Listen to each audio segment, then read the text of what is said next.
like some people are actively fighting what they really believe.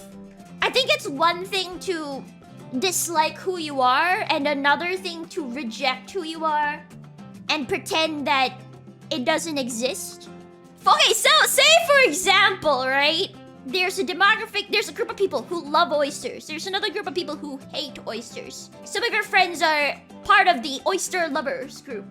And you've had some personal experiences with oysters. Some of them made you vomit.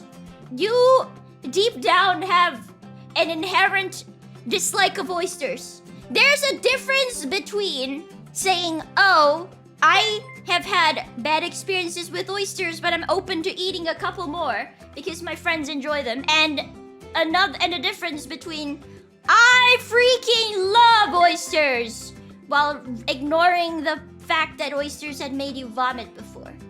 I love oysters. I have like a bunch of oyster plushies. Is the point of this oyster talk to listen to our own opinion, not care about what others think? No, I'm saying it's perfectly fine to dislike oysters. How do I say this?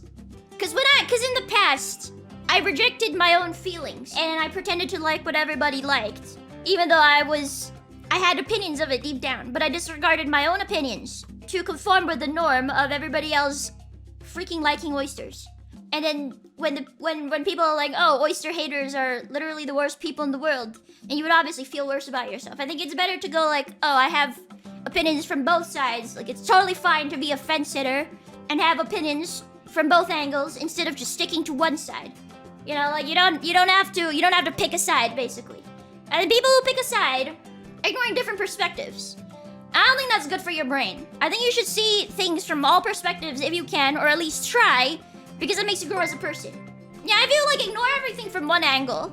It makes you just as bad as oyster lovers or oyster haters, whichever side that you don't like. You know what I mean? It's perfectly fine to think I'm wrong, by the way. If you think I'm wrong, then you don't have to listen to me at all. It's perfectly fine to think I'm wrong. It's also perfectly fine to think I'm right.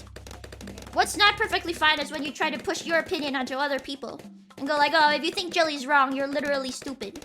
I think that sucks. Also, sometimes I worry about coming off as like morally superior. I'm actually morally inferior.